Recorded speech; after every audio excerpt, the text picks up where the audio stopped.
On a quiet morning in early June 2020, a 23-year-old university student woke up before dawn in his family home in Takarazuka, a city in Hyogo Prefecture best known as the home of Japan's famous all-female theatrical company, and began killing his family with a crossbow. 3 people would die that morning: his grandmother, his younger brother, his mother. A fourth, his aunt, survived only because she happened to be wearing a bicycle helmet when she arrived at the house, and managed to run out into the street, screaming for a neighbor to call the police. When Hideaki Nozu was arrested at the scene, he told officers simply, "I intended to kill my family." What the police didn't know yet, what would only emerge in a courtroom 5 years later, was that he had selected 3 victims deliberately.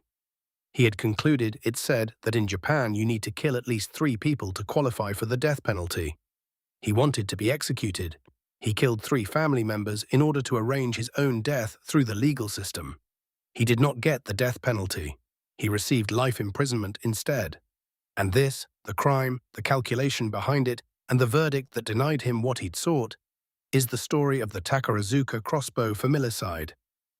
June 4, 2020. Takarazuka sits in western Hyogo, a prosperous suburban city pressed between the Rokko mountain range and the Muko River.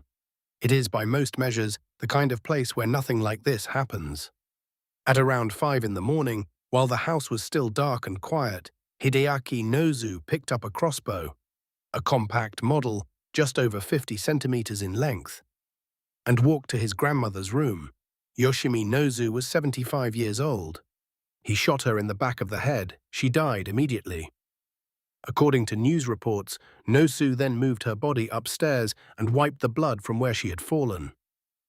That act of concealment, practical, deliberate, cold, would later be cited as evidence of conscious premeditation. His 22-year-old brother, Hideyuki, was shot next, in the bathroom, a bolt to the side of the head.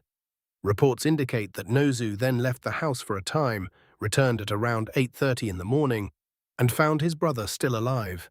He shot him again. Hideyuki did not survive. Then Nozu called for his mother. Mayumi Nozu was 47 years old. He shot her in the side of the head. She died at the scene. For about an hour and a half, nothing moved. Then, at around 10 in the morning, a woman in her late 40s, Nozu's aunt, arrived at the family home. She reportedly had a bicycle helmet on, perhaps having cycled over or preparing to leave. Nozu shot her in the neck. The bolt struck her near the ear. She ran. She burst out of the front door and into the street, screaming, and a neighbor called the police. Officers arrived to find Hideaki Nozu still inside the house. He had made no attempt to flee. In total, 5 crossbow bolts had been fired. 3 of his family members were dead. He was arrested on the spot.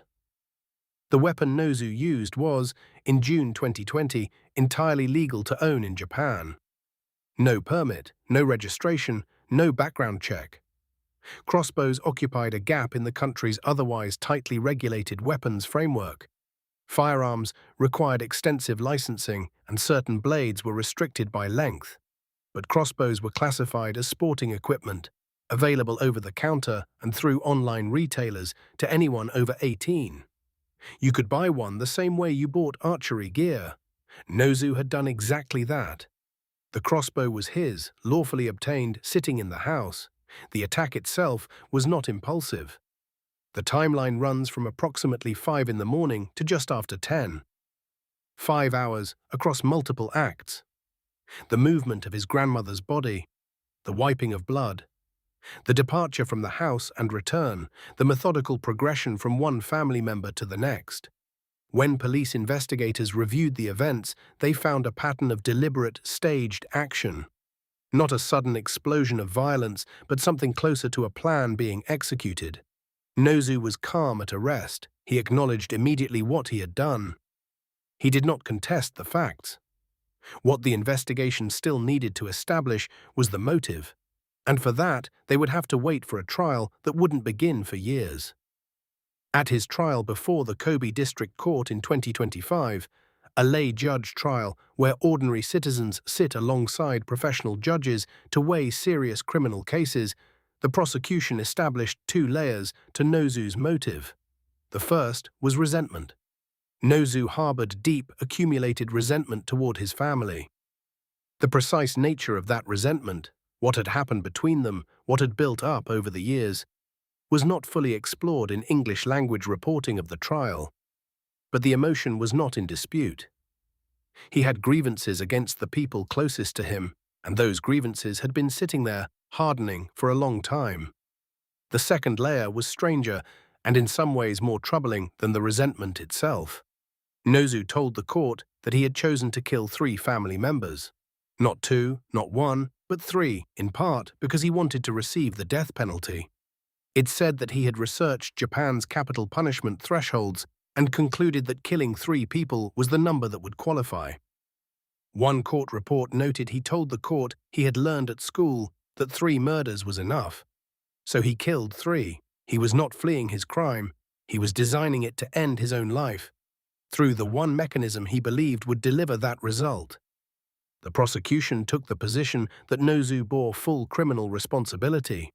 They argued that his autism spectrum disorder, raised by the defense as a mitigating factor, did not meaningfully alter his motivation or his capacity to plan.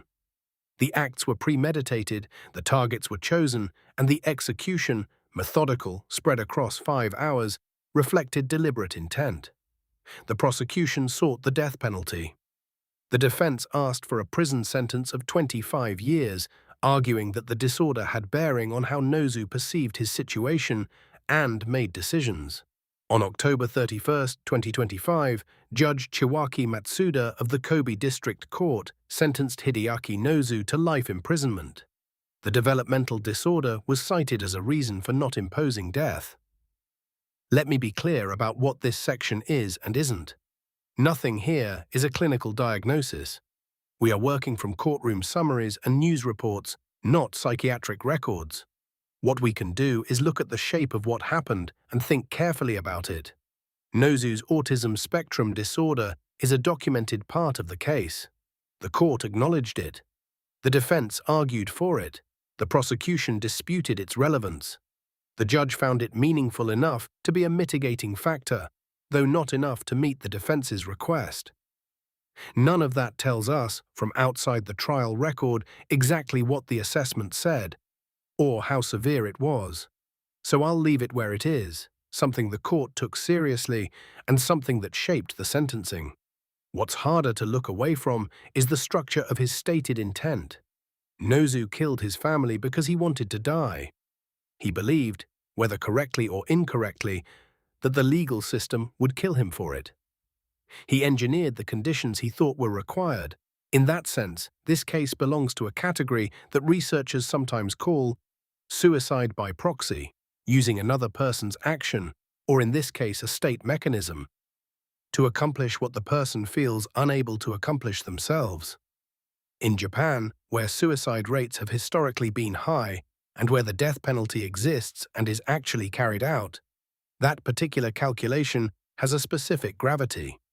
Nozu was not entirely wrong that execution was possible. He was wrong that it was guaranteed.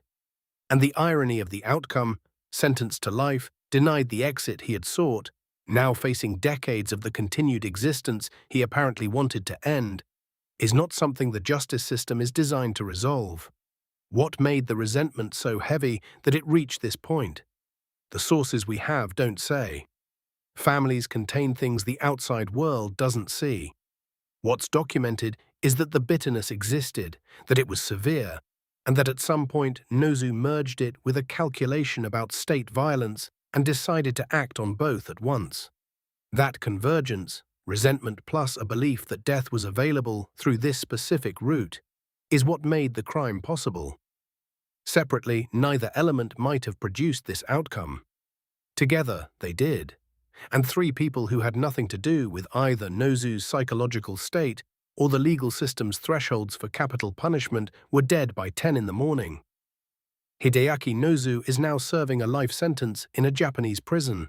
He was 28 years old when the verdict came down on October 31, 2025. Japan's Crossbow law didn't wait 5 years. Parliament moved quickly after the Takarazuka killings. In June 2021, the Diet passed a revision to the firearm and sword control law. By March 2022, possessing a crossbow without a permit became a criminal offense in Japan, punishable by up to 3 years in prison and fines up to 500,000 yen. Permits are now restricted to sport shooting and specific professional purposes. Collection and display alone will not qualify. In the months before the law took effect, police encouraged owners to voluntarily surrender their weapons. Most did. A medieval weapon that had been sitting quietly in the gap of Japan's legal framework was, because of what happened in Takarazuka, retired from civilian shelves in under 2 years. That is a kind of legacy. Not a good one, not one any of the people involved would choose, but a real consequence in a real law that now governs what people can own in Japan. Hideaki Nozu was 75 years old. Hideaki Nozu was 22. Mayumi Nozu was 47. Their names don't always make it into the headline. The headline tends to go to the weapon, or the law change, or the unusual psychology of what their killer said in court. But they were the center of everything. Every discussion of crossbow regulation, every analysis of the death penalty calculation, every question about autism and criminal responsibility, it all comes back to what happened to them in a house in Takarazuka before the city woke up. If you found this case interesting, or difficult or important, consider subscribing.